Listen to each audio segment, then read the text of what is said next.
Bonjour, bonjour et bienvenue pour ce deuxième rendez-vous EFI Pro News Live avec Bâti Actu, le rendez-vous de l'information sur la rénovation énergétique. Merci d'être aussi nombreux. Je suis Pauline Polgard, directrice de la rédaction de Bâti Actu et je suis très honorée d'avoir à mes côtés aujourd'hui Monsieur Alain Mogard, président Bonjour. de Calibat. Bonjour monsieur. Et Monsieur Frédéric Hutzmann, président de EFI. Aujourd'hui, nous allons vous parler de RGE, reconnu garant de l'environnement et de ses évolutions.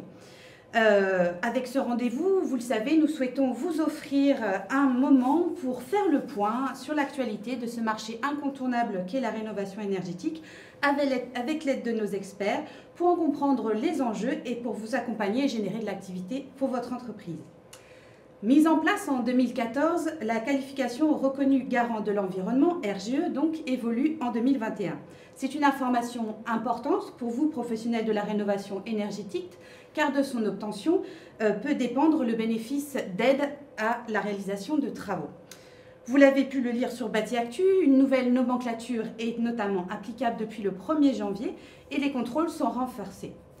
Parallèlement, une nouvelle qualification a vu le jour, une qualification chantier par chantier depuis décembre dernier qui permet également désormais à des artisans non RGE de faire profiter leurs clients d'aide publique. Alors à quoi sert la qualification RGE? Est-ce un passage obligé pour tous les professionnels de la rénovation afin d'obtenir des chantiers? À quoi sert cette nouvelle qualification chantier par chantier?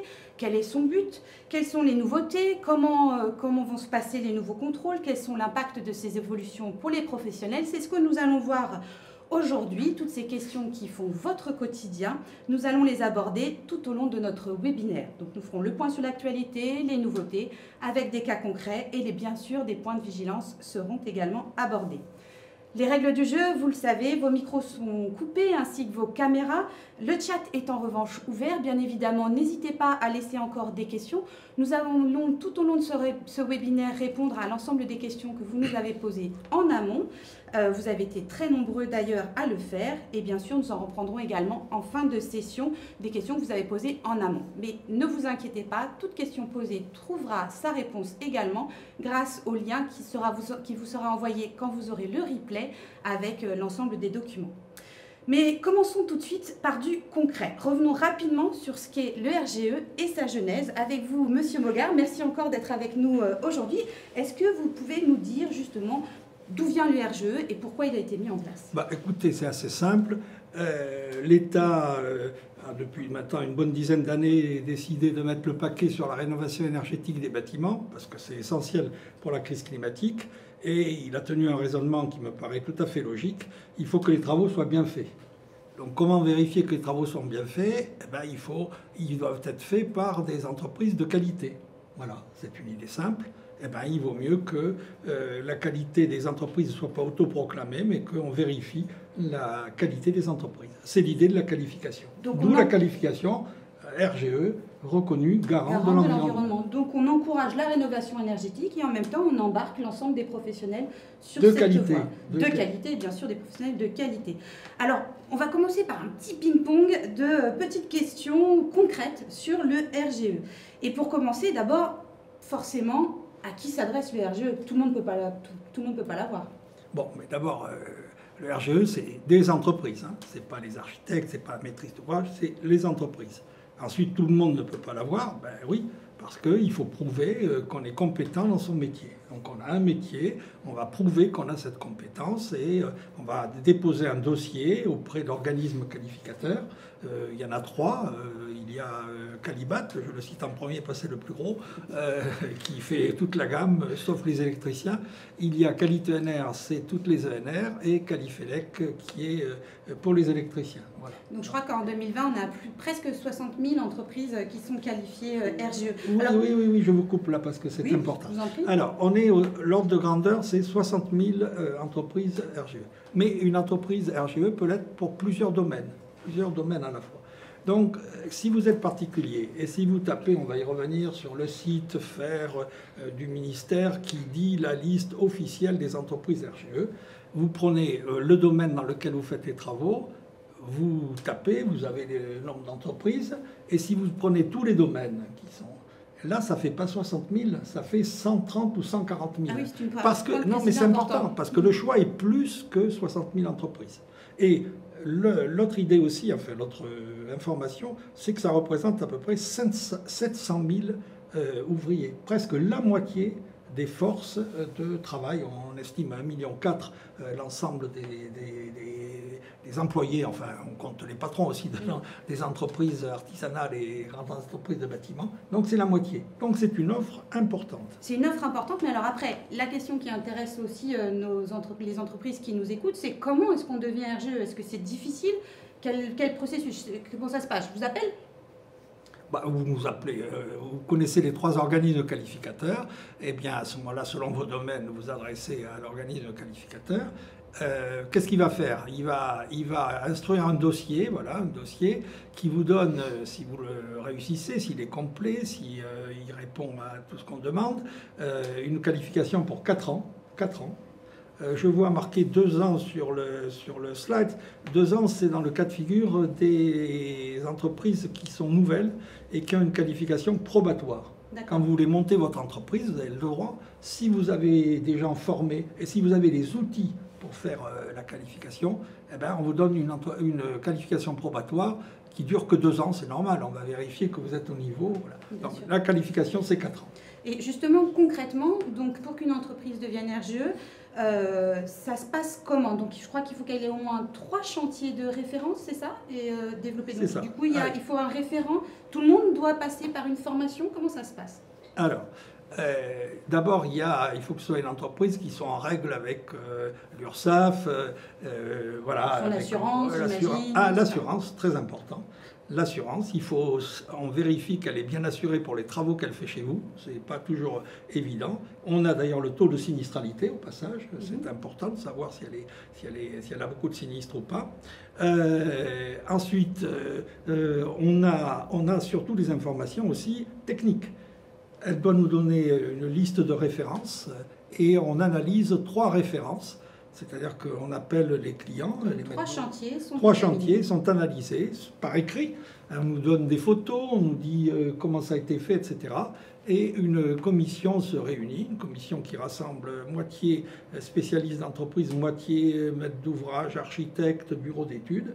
Et c'est sur la base de cette analyse qu'on attribue ou pas la qualification. Mais il y a une formation à faire quand même. Alors, la formation, bien sûr, il faut des référents techniques, ça fait partie du dossier. Mais la nouveauté pour RGE, c'est qu'il faut au moins qu'un des référents techniques de l'entreprise ait suivi un stage FIBAT qui dure 3 jours à peu près, et qui est un stage qui consiste à comprendre au fond la physique, la thermique du bâtiment, pour que chaque corps d'État comprenne quelle est sa place dans la performance globale thermique du bâtiment. Ça, c'est important, parce que le bâtiment, c'est complexe, et il vaut mieux comprendre la physique du bâtiment. Donc au moins une personne de l'entreprise doit être ce référent. Oui, ce n'est pas toutes les personnes de l'entreprise qui doivent avoir suivi cette formation. Par établissement, parce que quand une entreprise a plusieurs établissements, il faut qu'il y ait effectivement dans chaque établissement une personne qui soit. Mais on exige en tant que qualification des référents techniques, même s'ils n'ont pas suivi tous FIBAT.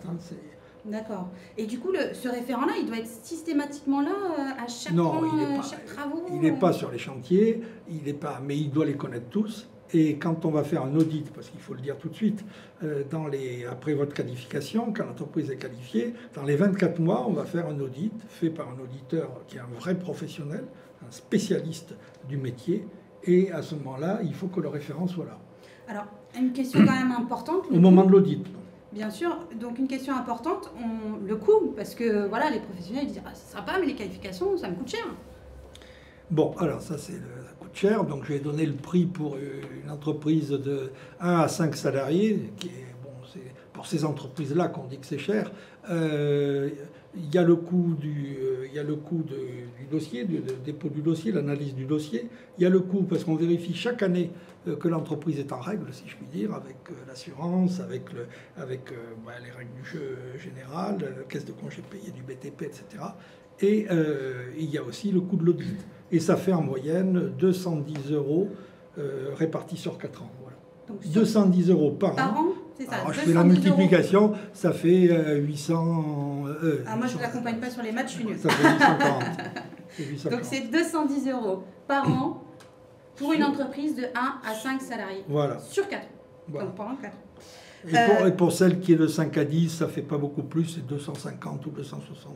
Alors on a une question justement, ça prend combien de temps finalement en gros pour obtenir cette qualification? Est-ce que c'est long? Il y a beaucoup de paperasse à rentrer ou est-ce qu'on peut faire des choses parce que là les paperasses, vous savez, les professionnels du bâtiment, ils aiment pas ça. Oui, alors écoutez, paperasse ou pas, à chaque fois qu'on a voulu regarder si on pouvait supprimer des demandes, ben, on n'y arrive pas. On n'y arrive pas parce que toutes les pièces ont un sens, je le dis tout de suite. Alors, ça ne veut pas dire qu'on ne va pas simplifier l'accès à ces informations. On parle de dématérialisation on est à fond, vous avez la possibilité par l'extranet de Calibat, mais c'est vrai des deux organismes qualificateurs aussi, de pouvoir tout faire en numérique, c'est beaucoup plus simple. D'ailleurs, au passage, les tarifs sont un peu moins chers que ce que j'ai dit lorsqu'on passe en numérique. Bon, oui, c'est moins cher le numérique, et donc il faut que je le dise, quoi. Voilà, donc...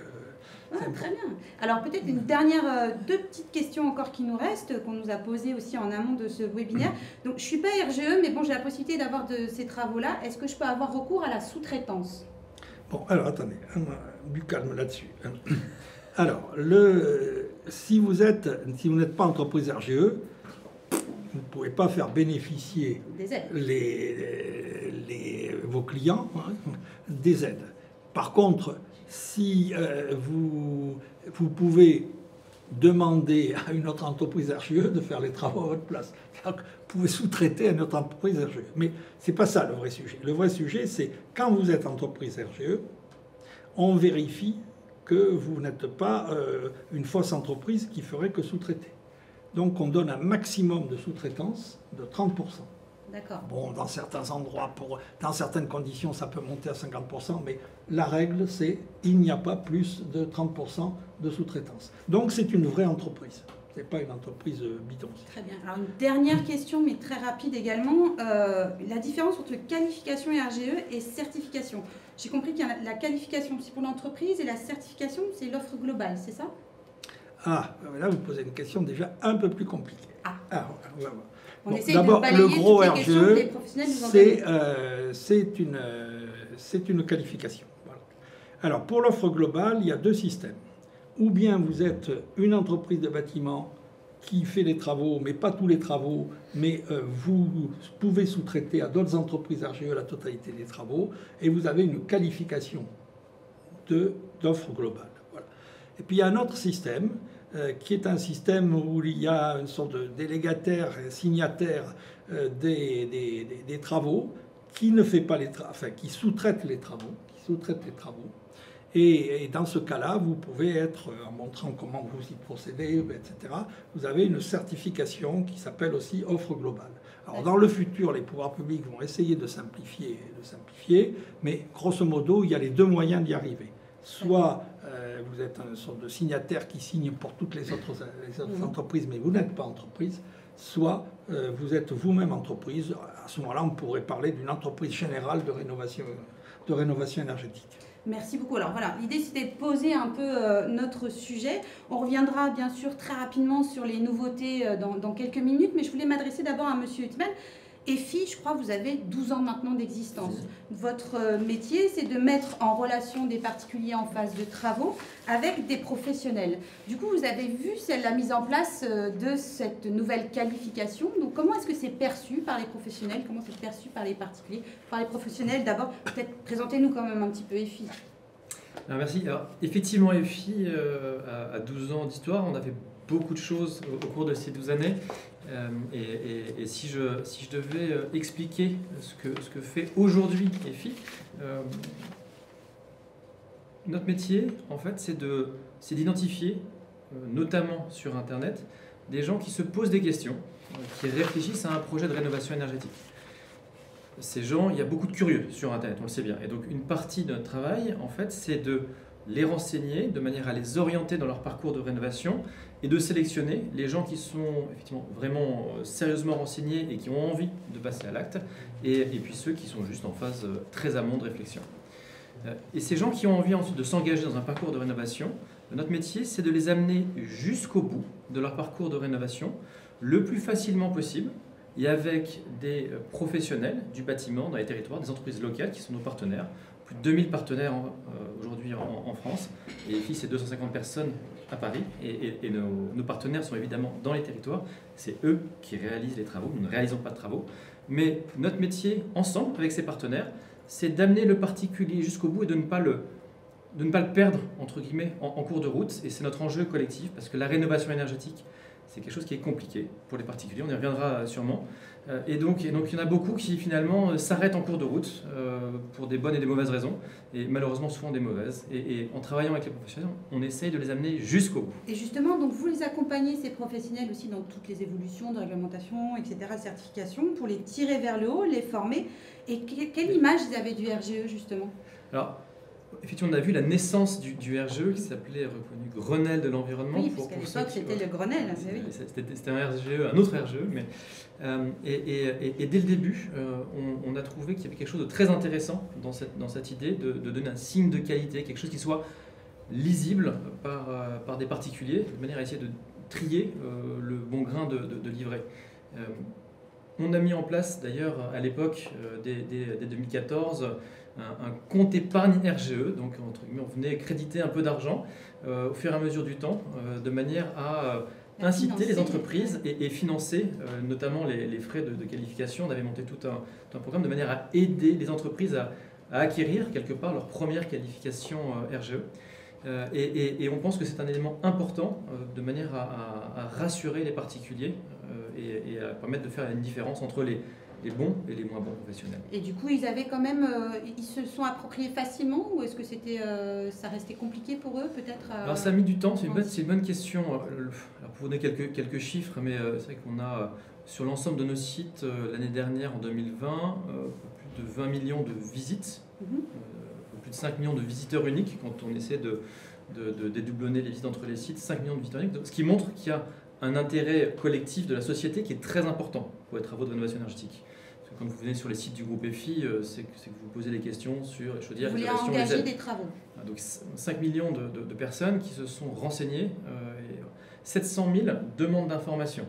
Des gens qui nous ont laissé leurs coordonnées de manière à ce qu'on puisse les rappeler pour les orienter dans leur parcours.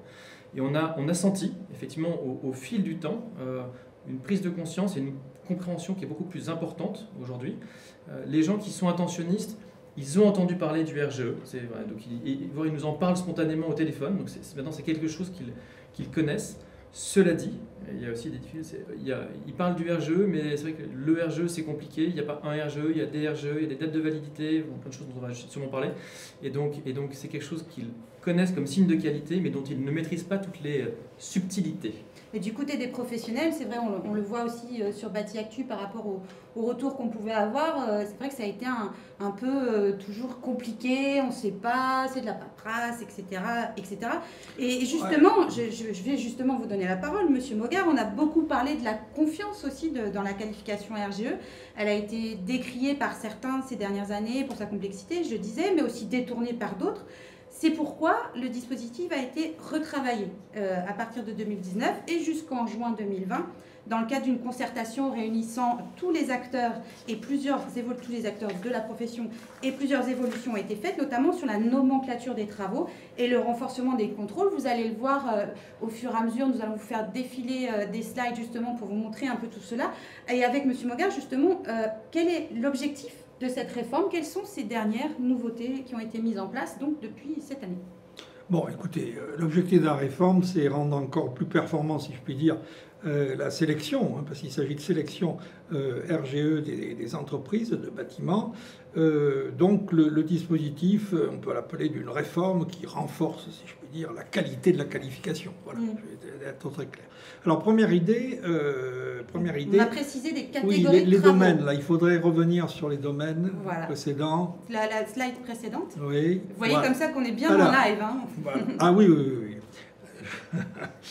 Bon, donc la première idée, c'est que 12 domaines, certains domaines étaient trop vastes.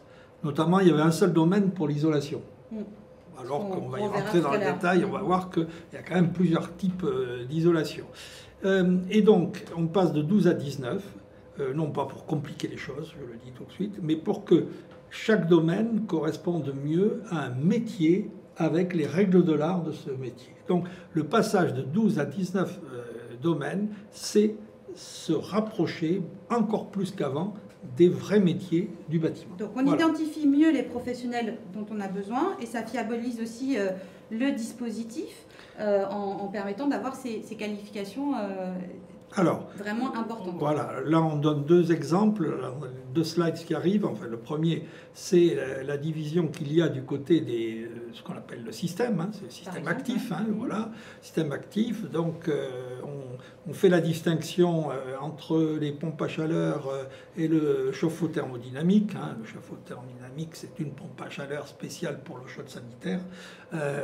Et on fait aussi la distinction sur les chauffages au bois. J'emploie les mots simples, là c'est les mots savants, et les simples inserts. Voilà, les inserts. Alors c'est gigogne parce que quand on sait faire des pompes à chaleur, une entreprise elle sait faire a priori, elle sait faire de l'ECS, c'est l'eau chaude sanitaire. Et du coup, on parlait justement de l'isolation, on va le voir dans la slide suivante. Donc au départ, on avait un domaine assez vaste et là, on redécoupe. Voilà.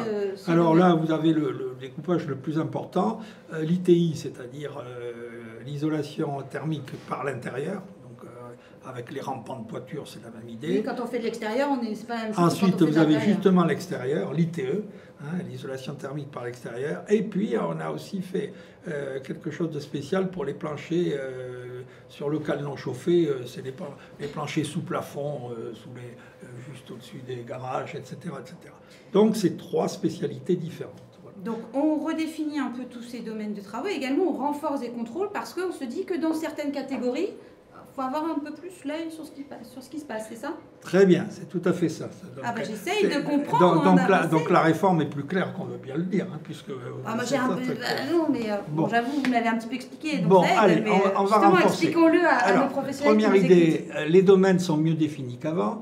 Deuxième idée, on va augmenter, dans des proportions très importantes, des contrôles sur ce qu'on appelle les entreprises censées être, on va vérifier si c'est vrai, éco-délinquantes. J'emploie les mots qu'il faut employer. Ah oui, donc on va aller cibler des entreprises dont on pense qu'elles peuvent être... Dont on pense, c'est pas qu'on pense comme ça au hasard. C'est des entreprises, alors l'arrêté le dit, où il y a un faisceau d'informations qui remonte à l'organisme qualificateur, de plaintes ou de gens qui trouvent que les travaux n'ont pas été très bien faits, même s'ils ne déposent pas une plainte officiellement. Et puis, ça fait qu'il y a du monde, des informations qui corroborent ça. Alors là, désormais, l'organisme qualificateur a les moyens de multiplier les audits pour aller voir si c'est vrai ou si c'est pas vrai. Voilà, je parle très, très, très clairement. On a les moyens de débarquer, comme on dit, de faire le nombre d'audits qu'il convient pour s'assurer que c'est une entreprise qui est normalement RGE, qui le mérite ou qui ne mérite plus d'être RGE. Donc, c'est la première mesure, une chasse beaucoup plus forte qu'avant à des entreprises. Alors, elles étaient un nombre très restreint. Il ne s'agit pas de dire « Ah oui, mais écoutez, c'est même pas 1% des entreprises RGE, il faut quand même le comprendre. Il ne faut pas résumer. Le reste des entreprises, c'est des gens sérieux qui travaillent bien. Alors, pour ce reste des entreprises qui travaillent bien, qu'est-ce qu'on a fait ? On a fait deux sortes de renforcement des contrôles. Première idée, il y a 6 domaines dans lesquels on les appelait les domaines critiques, là où il y avait un peu plus de malfaçon qu'ailleurs, où on va plus contrôler. Au lieu de faire un audit, on fera 2 audits systématiquement dans les 24 mois. Donc c'est très important ça de le dire. Alors bon, on ne va pas rentrer dans le détail, il y en a 4 dans la famille système, vous les avez d'ailleurs, il y a 4 dans la famille système et 2 dans la famille isolation. Il y a une deuxième idée aussi sur les grilles de points de contrôle. Elles sont un peu plus précises qu'avant, renforcées, d'ailleurs identiques pour tous les organismes de qualification, c'est les mêmes, quel que soit l'organisme de qualification.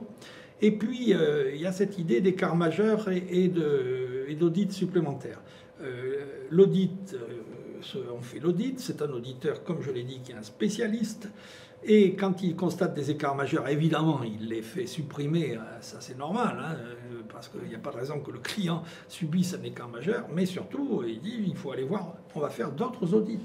Donc, quand une entreprise a un audit qui n'est pas bon avec des écarts majeurs, elle va avoir d'autres contrôles. d'autres Donc outils. l'idée, c'est vraiment de renforcer ces contrôles-là, mais aussi de permettre aux entreprises de s'autocontrôler, de faire encore plus attention. Oui, mais on va y aller sur le... On y reviendra. On y reviendra, on ne l'oubliera pas, c'est promis. Mais il y a une idée un peu plus subtile. Ça consiste à dire, et c'est un cas qui se produit dans environ 5% des cas, c'est des entreprises qui sont bien intentionnées. Elles ne cherchent pas à mal faire les travaux. Elles pensent qu'elles maîtrisent les règles de l'art. Et ce n'est pas tout à fait vrai. Elles ne les maîtrisent pas tout à fait. Et donc, nos commissions départementales peuvent dire, je suspends, j'enlève pas le RGE, je le suspends, le RGE, à cette entreprise, jusqu'à ce qu'elle aille se faire former.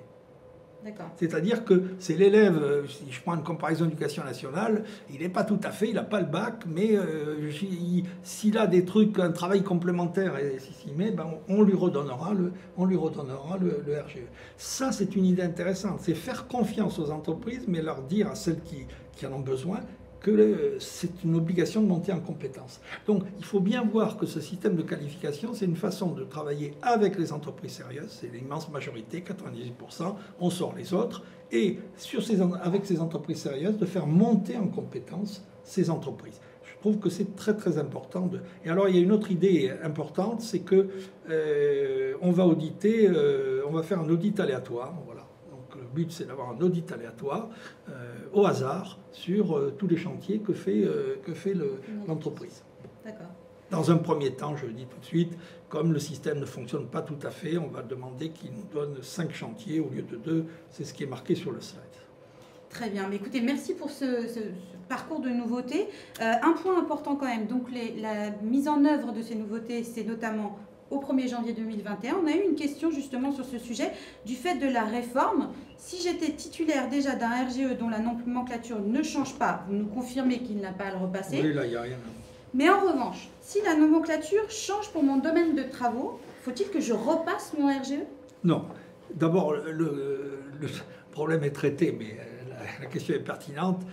Le 31 décembre au soir, toutes les entreprises RGE ont reçu une affectation, si je puis dire, de leur nouvelle RGE. Celles pour qui ça n'avait pas changé, c'est la même chose.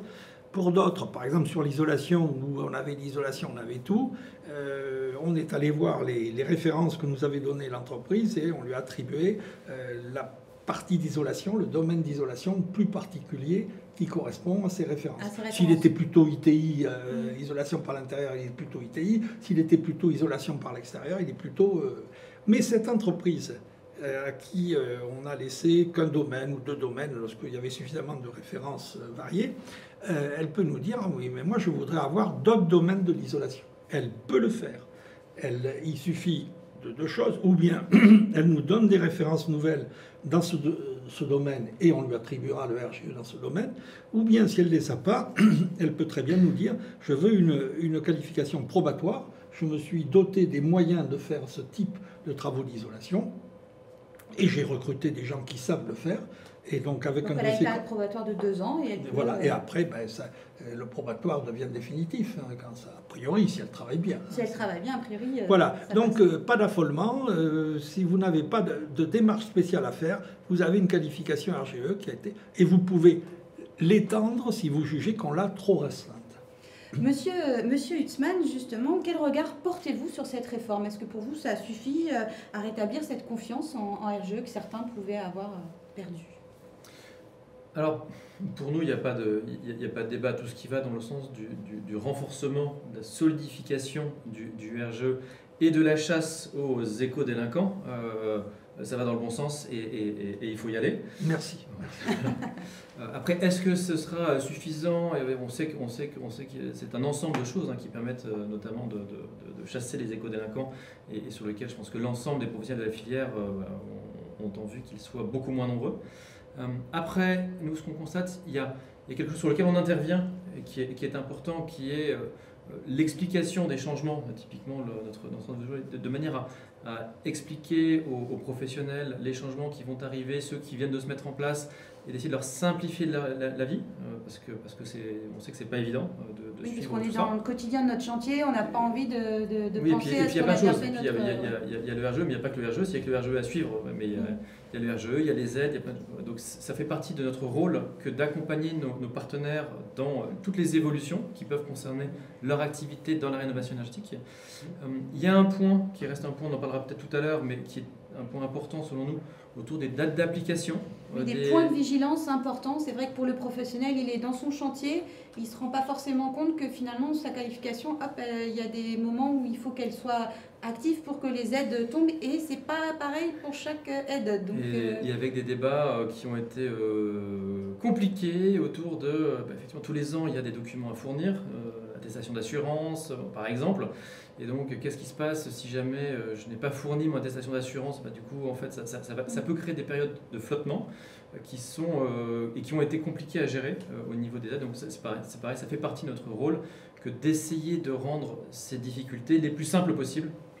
Justement, donc les points de vigilance, on vous les donnera également à la fin de ce webinaire. Je referai une liste complète, vous verrez tous ces points de vigilance, notamment sur les dates, etc.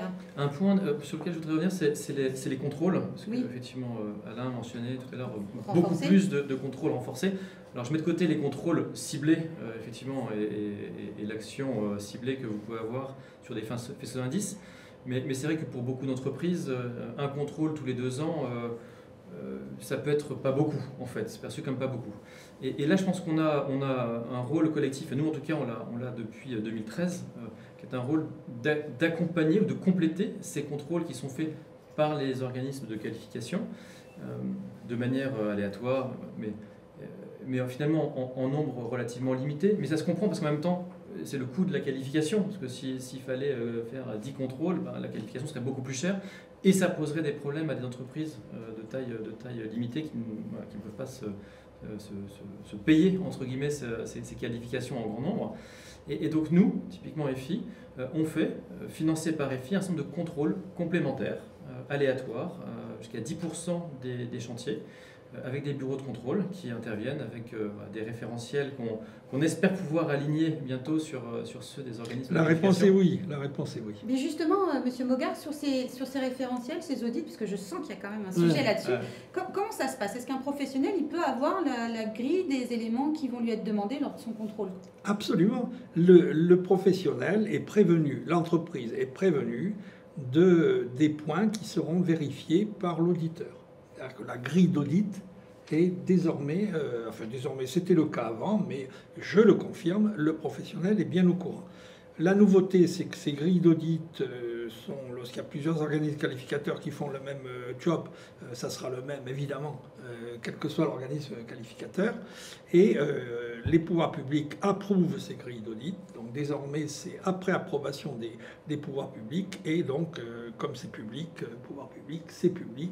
Donc, Philippe Hutzmann et EFI auront cette grille d'audit. Et nos partenaires les auront très rapidement aussi, du coup.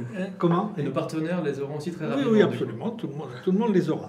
Alors, la piste, c'est de dire, bon, à partir du moment où l'entreprise sait qu'elle va être auditée sur ça, ça et ça, grosso modo, si elle est maligne, et elle l'est, il n'y a pas de raison, elle fait de l'autocontrôle, puisqu'elle sait qu'on va la contrôler là-dessus. Et donc, comme elle va faire de l'autocontrôle, c'est un système qualité qui se met en place, si je puis dire, au sein de l'entreprise. Donc, c'est un point très important. Alors, la petite faiblesse éventuelle repérée par Philippe Hutzmann, c'est est-ce qu'il y a assez de contrôle pour des entreprises qui font beaucoup de travaux, quoi, hein, c'est de dire finalement... Alors, je rappelle que le dispositif au départ, c'était qu'on emmerde tout le monde, toutes les entreprises, parce qu'il y avait des entreprises délinquantes. Donc on a quand même fait quelque chose de plus intelligent. D'abord la chasse aux entreprises délinquantes, après il n'y a pas de raison d'embêter, tout le monde. Mais il y a dans le dispositif, ça me permet de le compléter, il y a dans la réforme une chose qui n'est pas encore en place et qui va se mettre en place au cours de cette année, qui est l'idée de rendre plus important le moment de la réception de travaux. La réception de travaux, tout le monde sait que lorsqu'on est dans la maîtrise d'ouvrage professionnelle, les promoteurs, les collectivités locales ou l'État, quand il fait les travaux, les promoteurs sociaux, à la réception de travaux, ils font refaire les travaux si c'est mal fait, etc. Comme on dit chez moi, ils sont taqués, quoi. Parce que c'est des professionnels. C'est un métier d'être maître d'ouvrage. Nous, les particuliers, qu'est-ce que nous? On est des maîtres d'ouvrage amateurs, on est des amateurs, on n'a pas les mêmes informations, on ne sait pas être un bon maître d'ouvrage. Donc, on a décidé d'aider cette maîtrise d'ouvrage amateur, c'est-à-dire moi, vous, en tant que particulier, au moment de la réception de travaux, qu'est-ce qu'il peut voir? Il ne peut pas voir la même chose qu'un auditeur spécialisé dont c'est le métier. Les règles de l'art, il peut pas, on ne lui demande pas de les connaître, le particulier. Mais il y a des choses qu'ils peuvent voir, c'est-à-dire des imperfections, des choses mal faites, ça peut se voir. Là, de vivre les yeux, voilà, je fais la mimique. Et c'est ça qui sera connu de tout le monde aussi. C'est-à-dire un document qui va être donné au particulier. Un document qui va être donné au particulier, qui va être donné au particulier. Il pourra se le procurer, mais je pense que ça serait très très bien qu'on le donne, par exemple avec la prime rénov, par exemple avec les C2E, le particulier, il aura sa réception de travaux. Donc ça, vous me confirmez, c'est pour bientôt? Oui. Ben, écoutez, il fallait qu'on se mette d'accord sur cette liste visible par le particulier. Et ça y est, les travaux sont sont pas terminés pour tous les domaines, mais pour une bonne partie des domaines, ils le sont. Donc il y aura un jour où on va dire, maintenant, ça devient très important. Et c'est une réponse à la critique, entre guillemets, sur ceux qui font beaucoup de travaux. Ben, on aura quand même les remontées des réceptions de travaux. Parce que quand je parlais d'informations qui nous remontent, voilà, il faut le dire de façon très claire, on aura beaucoup plus d'informations sur la qualité de réception des travaux. Et si on constate qu'une entreprise, il y a pas mal de gens à la réception de travaux qui trouvent que ça s'est mal fait, c'était pas bien fait et tout, c'est un signe que tout ne va pas pour le mieux dans les travaux de l'entreprise. Merci, mais du coup, alors, je l'ai compris, les autocontrôles, etc. Et là, en décembre dernier, sort un décret avec une nouvelle qualification qui s'appelle qualification chantier par chantier, et du coup qui permet à des artisans non RGE, je précise, de faire profiter leurs clients d'aide publique. Pour être très clair, à quoi sert cette qualification? Est-ce que finalement c'est une RGE au rabais? Non, alors il n'y a pas de RGE, il n'y a pas un signe RGE au rabais, il n'y a qu'un signe RGE. Mais il y a plusieurs méthodes pour arriver à la qualification RGE. Première méthode, comme le permis de conduire, vous présentez au permis de conduire, et puis voilà, vous l'avez ou vous ne l'avez pas, donc vous passez le test. Ça, c'est la méthode classique pour toutes les entreprises jusqu'à maintenant. Alors, qu'est-ce qu'on a constaté? Après, en faisant la chasse à ceux qui ne devraient pas être dans le bâtiment, je vais parler des délinquants, co-délinquants, on s'est aperçu qu'il y a des entreprises classiques, on va dire traditionnelles du bâtiment, qui... dans la zone rurale où il y a peu de travaux, peu de demandes, trouvaient qu'ils n'avaient pas suffisamment de demandes de RGE et donc se disaient c'est trop compliqué pour moi, j'ai pas assez de clients, etc. Or, ce potentiel, ce gisement d'entreprises artisanales, parce que c'est souvent des très petites entreprises, surtout dans les départements ruraux, on a trouvé dommage qu'on ne puisse pas mettre en valeur, parce que certaines ont cette qualité, sont au niveau d'une qualification RGE, et on trouvait dommage qu'elles ne puissent pas le faire valoir. Donc l'idée est la suivante. Elles ne vont pas devenir qualifiées comme ça. C'est qualifié, c'est pour que le client puisse bénéficier prime rénov de l'ANA ou les C2E. Voilà, c'est le client qui a bénéficié. L'entreprise, qu'est-ce qu'on va faire? Elle va nous déclarer qu'elle fait chantier avec monsieur et madame une telle. Voilà. Donc, on va vérifier qu'elle est bien assurée pour les travaux qu'elle fait. On va vérifier qu'elle est bien à l'URSSAF, qu'elle est bien à la caisse de congés payés du bâtiment, qu'elle est correcte. Bon. Elle devra avoir 2 ans d'âge. Donc, ce n'est pas pour une nouvelle entreprise. Une nouvelle entreprise qui se monte, elle va directement à la RGE probatoire. Probatoire, voilà. Qu'on le comprenne. C'est pour les entreprises déjà installées. Bon. Alors, mais ce qu'il va y avoir, c'est qu'on va vérifier chantier par un audit spécifique sur chaque chantier. Par chantier encore également. Voilà, que les travaux sont bien faits. C'est une conduite accompagnée du RGE. Voilà, si on continue la comparaison avec la conduite, et elle est en conduite accompagnée. D'ailleurs, moi j'avais proposé d'appeler ça travaux accompagnés. Bon, mais ça n'a pas été retenu. J'ai un chantier, mais c'est que pour ce chantier-là, que pour ce client-là. Oui. que ce client-là qui pourra toucher Voilà. les aides. Et il y a un maximum, pour pas éviter que ça soit un truc systématique, 3 chantiers sur 2 ans. Mais dites donc, 3 chantiers, ça me dit quelque chose, ça? Si on a 3 références de chantier, on n'a pas la possibilité du coup de passer à l'étage supérieur? Oui, mais vous avez très bien appris d'ailleurs. Et je pense que vous devriez présenter un dossier RGE parce qu'effectivement, avec 3 références, ça peut faire un dossier RGE. Donc on comprend bien que l'entreprise qui a fait 3 chantiers, contrôlés chacun avec des bons résultats, elle a son dossier RGE et est tout à fait prêt. Alors, c'est très important. Pourquoi je l'ai dit au début, ce n'est pas la même chose que RGE. La grosse différence, c'est la suivante. Tout particulier qui veut faire des travaux, pour savoir à quelle entreprise s'adresse à un site central, qui est le site du ministère, d'ailleurs il est très bien ce site, je le signale. Si vous voulez avoir une entreprise dans un rayon de 10 km, un rayon de 20 km, vous tapez 10 ou 20 km et vous avez toute la liste, domaine par domaine, des entreprises RGE. Comme ça, vous ne pouvez pas vous tromper. Oui, d'ailleurs, ils sont en train d'afficher. Enfin, c'est l'ADEME qui le fait. On l'a vu, il y avait des petits soucis. On l'a vu sur Bâti Actu sur des kilométrages. Mais du coup, voilà, ils sont en train justement encore d'affiner. Donc, seules les entreprises RGE sont visibles. L'entreprise qui est dans le système chantier par chantier, elle n'est pas visible. Elle ne rentre pas dans Elle ne rentre pas dans ce site-là. Donc, qu'on arrête de dire que c'est une concurrence déloyale au RGE. Tout le monde l'aura compris, c'est une façon d'obtenir le RGE par un travail accompagné sur 3 chantiers maximum en 2 ans. Voilà. Mais du coup, ça a un coût aussi. C'est plus cher, c'est plus cher. Alors est-ce que c'est c'est plus cher parce que je passe un audit pour chaque chantier, c'est ça? Oui, parce que l'audit. Alors oui, il sera plus cher qu'un audit classique. Alors je vais dire pourquoi. Parce que en tout cas, nous, c'est ce que nous allons faire à Calibat. Dès la désignation chantier, le démarrage du chantier, on désignera à l'entreprise l'auditeur qui va venir auditer, ou l'auditrice qui va venir auditer. Et donc, dès le début, il y aura des liens entre l'entreprise et l'auditeur. Ce qui veut dire que l'auditeur sera bien, d'une certaine façon, en situation de conseiller qui accompagne l'entreprise. Et donc, ça a un coût supérieur parce qu'il passe plus de temps avec l'entreprise. Ça veut dire que le particulier est protégé parce qu'il y a quelqu'un qui vérifie. Et on voit bien que c'est une façon de faire monter les entreprises artisanales classiques qui méritaient d'être RGE.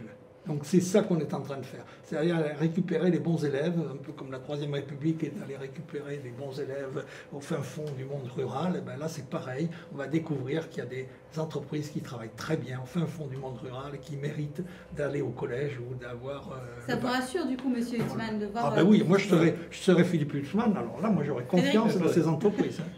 On a eu un peu peur au début, on avait échangé, parce qu'on avait peur que ça crée en fait une espèce de voie royale pour les mauvais élèves, et pour passer outre, donc voilà, on a été... Un mauvais élève, il sait qu'il a 3 chantiers maximum sur 2 ans, qu'on ne me dise pas que c'est l'affaire du siècle. C'est pour ça qu'on a été rassurés par les modalités de mise en œuvre, parce que c'était la manière dont la demande a été mise en œuvre, ça nous paraît effectivement présenter beaucoup de garanties.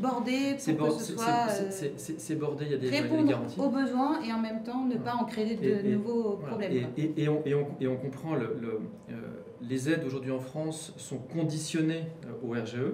On a mis du temps à faire comprendre l'existence de ce RGE aux particuliers, donc que ça ait une valeur. Donc on avait peur de venir fragiliser tout ça. C'est pas le cas, c'est très bien. Et on comprend parfaitement que, vu le montant, le niveau de ces aides qui sont aujourd'hui accessibles par les particuliers, il était aussi important de fournir à des entreprises qui n'avaient pas cette qualification de jeu une manière de pouvoir faire bénéficier des aides à des particuliers. Et du coup, parmi d'autres propositions qui peuvent aussi améliorer ce dispositif et contribuer à massifier les chantiers de qualité, vous en portez notamment une chez EFI, qui est celle du labellisation du tiers de confiance. Est-ce que vous pouvez nous en dire plus ? Alors oui, ça c'est une de nos croisades où on espère effectivement commune, mais il y a Alain Mogard l'a expliqué, la qualification RGE concerne les entreprises. Très bien, mais il y a beaucoup d'intermédiaires et de gens qui, dans le monde du bâtiment, joue un rôle de mise en relation. Mise en relation, à minima. Donc là, après, c'est un terme qui recouvre une diversité de métiers très grande, entre juste la vente de contacts non qualifiés et un accompagnement beaucoup plus... Du début de la chaîne jusqu'au bout de la chaîne, ce que vous faites qui est notre positionnement. Mais voilà, il y a un ensemble, quelque part, de mises en œuvre qui sont très différentes. Et il y a des gens qui font plus ou moins attention à bien faire leur travail. À bien faire leur travail, voilà. Et donc de la même manière qu'avoir un signe de qualité pour différencier les entreprises, il nous semblait intéressant de pouvoir avoir un signe de qualité pour ces intermédiaires, quelque part, qui ont pour vocation de faciliter la vie à la fois des particuliers et des professionnels. Hein, c'est quelque chose qui est en... Je regarde Alain. Monsieur, est-ce que c'est une piste que vous pourriez envisager, cette labellisation? Ah, écoutez, c'est très clair. Moi, je suis un défenseur de cette idée-là. Je pense que du côté des obligés, des intermédiaires et tout, il faut mettre de l'ordre. Non, mais attendez, c'est ma liberté de ton. Tout le monde ne travaille pas avec la même qualité. Ceux qui travaillent avec plus de qualité que d'autres et qui font bien leur boulot, ben, il faut qu'on le sache. Voilà. Donc c'est aussi un message pour les professionnels à bien choisir le partenaire avec qui ils sont. Absolument. Et ça serait très facile à faire. Hein. Moi, je le vois très très bien. EFI, s'il se soumet, nous dépose son système qualité, dit quelle est sa charte de fonctionnement interne, elle est analysée, elle ne correspond pas à des grands critères qui font on considère que c'est au bon niveau de qualité, et après, eh ben, EFI se soumet à un contrôle par un certificateur comme quoi il applique sa charte, parce qu'il ne faut pas s'autodéclarer. Et donc ça, c'est quelque chose que le ministère pourrait porter, enfin que le gouvernement pourrait accepter. Les qualificateurs. Le ministère pourrait proposer que parmi les métiers d'intermédiation sur les C2E, ben, il faut que tous ceux qui font ce métier-là soient sous qualification. Donc vous allez leur en parler. Certification. Ah, moi, oui, il n'y a aucun problème. Ça, et si vous me permettez, c'est une démarche dans laquelle on est rentré très tôt, hein, puisqu'on a une ISO 9001 sur notre système de management de la qualité. ISO 9001, on le rappelle, c'est donc justement une certification. Voilà, système de qualité. Un système de management de la qualité voilà, qui est en place. Oui, mais ça sera un ISO ça serait un système qualité très métier. Très métier. Voilà, métier, c'est pas le truc général, voilà, ISO 9001, c'est très métier. Et on a, alors je ne sais pas si la slide a été diffusée aux auditeurs, mais de manière à illustrer ces critères de sélection. Oui, c'est ce qu'on la voit là justement à l'écran. Voilà, mais à illustrer ces critères de sélection, on s'appuie sur 3 critères principaux pour sélectionner les entreprises qui sont des partenaires EFI. Le premier, c'est évidemment le RGE de l'entreprise. Et si jamais l'entreprise n'a pas le RGE, ce qui est possible, à ce moment-là, elle doit nous déclarer les sous-traitants qu'elle utilise de manière à ce qu'on puisse vérifier que c'est son nom. Donc c'est le must. Ça embarque la vérification des assurances, des déclarations, URSSAF, etc., qui sont vérifiées par l'organisme de qualification. Donc ça, c'est un socle nécessaire, mais pas suffisant à notre goût. Nous, on va en plus s'intéresser à la solidité financière des entreprises. Donc on a des sociétés spécialisées qui font ce qu'on appelle un scoring, qui regarde également l'ancienneté de la société. Et il y a un troisième élément qui est très important pour nous, qui est la réputation. Réputation qu'on constate. Les clients peuvent noter en fait le professionnel. Oui, il y a 2 choses dans la réputation. Il y a la réputation sur Internet. Vous tapez avis et le nom de l'entreprise. En fait, Internet vous sort un certain nombre d'avis qui sont pour nous des indices. Quand on trouve sur Internet voleur, on sait que c'est quelqu'un dont il faut faire attention. Mais en même temps, voilà. Mais on n'est pas sûr parce que. Mais en même temps, c'est le problème d'Internet, c'est qu'on n'est jamais sûr. Et donc nous, on met en place en plus une entre guillemets notation, une surveillance qui est faite par les particuliers une fois que les travaux sont réalisés, qui viennent noter l'entreprise, sa prestation, et ce qui nous permet de suivre les entreprises et également, et c'est très important, de rassurer les futurs clients. C'est quelque chose qui vient un peu remplacer le bouche à oreille par des avis qui sont certifiés, qui sont vérifiés, sur lesquels on est sûr de l'existence du chantier parce qu'on connaît le particulier, on connaît le professionnel, on a eu un ensemble de documents sur les travaux, donc on sait qu'ils existent, c'est des avis qui sont vérifiés. Et à ce moment-là, quelque part, le verbatim, les déclarations des particuliers sont très importantes pour rassurer les clients suivants. Alors on arrive bientôt au terme de notre webinaire. Avant de conclure, je voudrais rappeler donc ces points de vigilance. Hein. Vous êtes avec moi pour le faire pour les professionnels. Donc à l'écran, vous devriez voir maintenant ces points de vigilance apparaître. Il y en a sur deux slides. Donc le premier, identifier toujours la nouvelle nomenclature des catégories de travaux. Alors ça c'est fait. Voilà, on va la répéter 2 fois. C'est fait, vous l'avez. On a laissé tomber aucune entreprise RGE. Si par contre vous trouvez qu'on vous a donné un domaine trop restreint, eh ben, je vous ai dit, vous avez le droit d'élargir.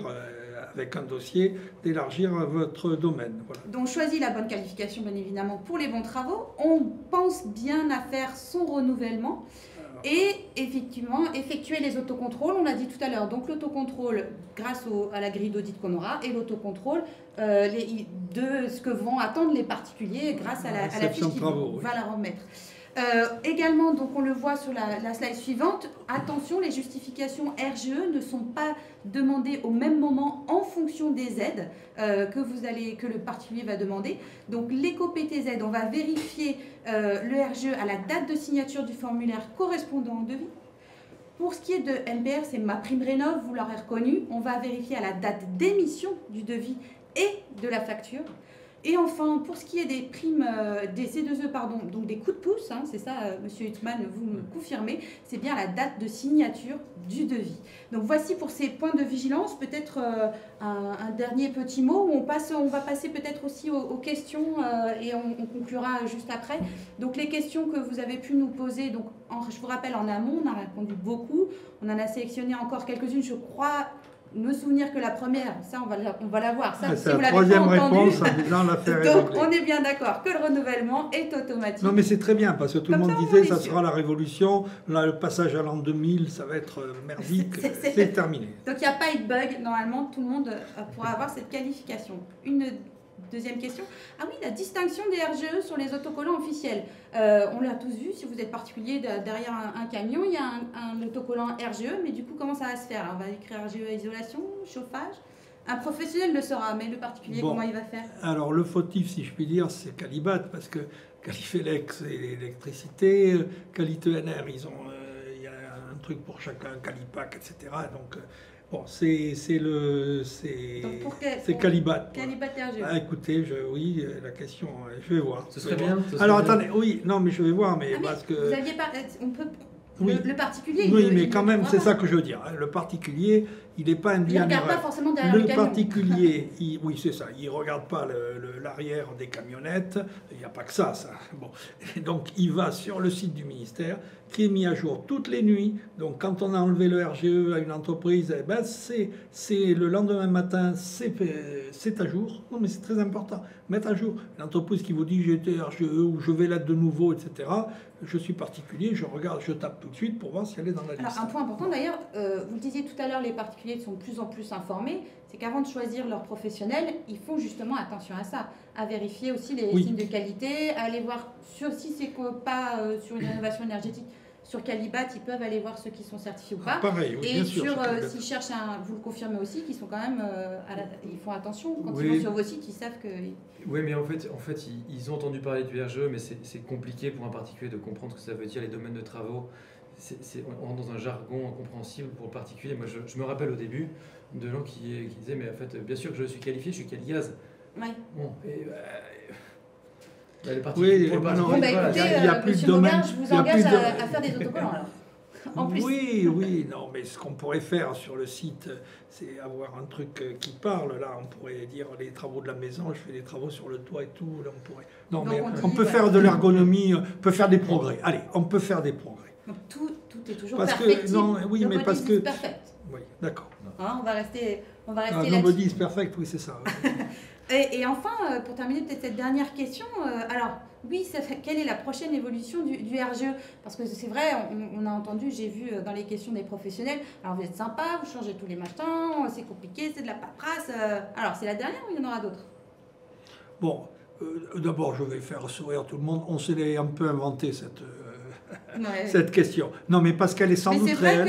Elle est sans doute réelle. Non, mais il faut le lire, c'est intéressant, c'est intéressant. Bon, parce que c'est se dire, est-ce que ça a bougé sans arrêt? Alors, Moi, je vais vous faire une réponse... C'est moi qui ai posé la question parce que j'arrête pas de le dire. Vous allez arrêter parce que même pour les journalistes, c'est compliqué. Une réponse de Normand, mais volontaire. Hein, volontaire.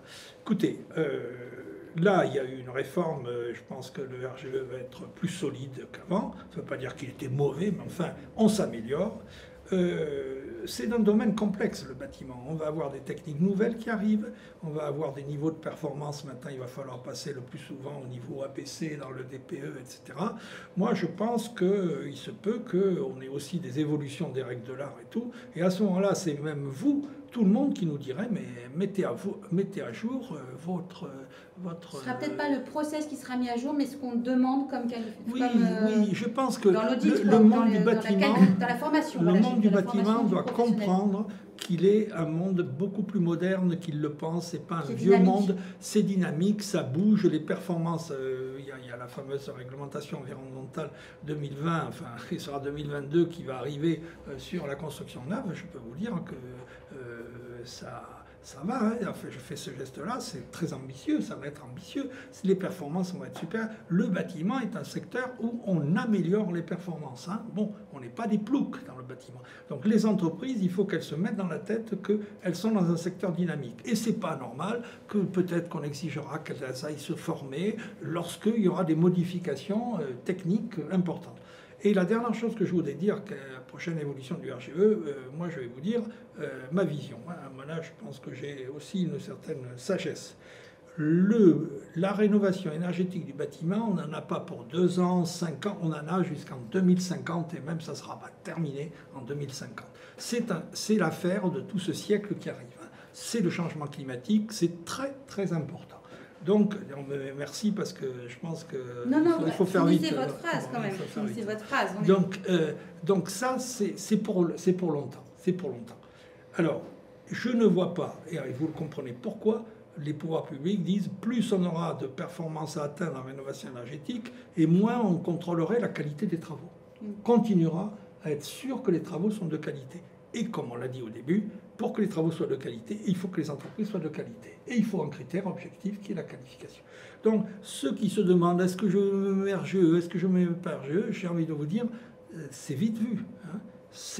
Mais si vous pensez que vous êtes au niveau de qualification RGE, il faut que vous le soyez. C'est votre marché futur. Puisque de toute façon, le particulier, on disait tout à l'heure, va le demander parce qu'il va vouloir avoir les aides pour bien sûr, en plus, au bout d'un moment, même s'il n'y a pas toujours des aides, même après, quand ça sera... Si on dit ça comme ça, voilà, l'activité, elle va être là. Même quand il y a peut-être des passages travaux obligatoires, moi, je serais quand même le particulier, je ferais faire par des entreprises qui font... Je pourrais être financé, oui. Merci beaucoup peut-être pour ce dernier conseil aux professionnels. Monsieur Hutzmann, peut-être pour conclure également. Moi je suis convaincu de l'énormité de ce marché qui va nous amener sur des dizaines d'années de manière à rénover toutes les maisons de France, les combles, les murs, le sol, les chaudières. Il y a un chantier qui est colossal dans lequel on est tous engagés pour longtemps. Et on a cette ambition commune, quelque part, de développer nos entreprises sur ce marché. On a des ennemis communs aussi, dont on a parlé, avec des gens qui malheureusement font beaucoup de mal au marché et qui sont très peu nombreux, mais qui malheureusement discréditent souvent des professionnels de qualité. Et nous, notre conviction, c'est que tout ça, évidemment, effectivement, avance, les techniques avancent, les attentes avancent, les aides changent. On a un rôle fondamental auprès des particuliers, on en a parlé évidemment parce que c'est très compliqué pour eux, mais on a aussi un rôle fondamental aux côtés des professionnels, des bons professionnels, ceux qui sont référencés, qui passent nos critères de qualification, de manière à simplifier quelque part cette rénovation énergétique pour tout le monde, les particuliers comme les professionnels. Merci beaucoup, merci Monsieur Hutzmann, merci Monsieur Mogard, merci à vous tous, merci à vous de nous avoir suivis pour ce deuxième rendez-vous de l'information sur la rénovation énergétique, le EFI Pro News en live avec Bâti Actu. Encore merci à nos intervenants. Ce webinaire sera disponible en replay très prochainement. Vous serez mis au courant et également vous recevrez de la documentation sur les nomenclatures de travaux. Vous recevrez également les foires aux questions avec l'ensemble des réponses sur toutes les questions que vous êtes posées, soit en amont de ce webinaire et également celles que vous avez posées pendant ce webinaire. Ne vous inquiétez pas, toute question aura sa réponse. Merci encore à tous et puis je vous dis à très bientôt pour un prochain rendez-vous. Au revoir messieurs. Merci. Au revoir. Au revoir. Merci.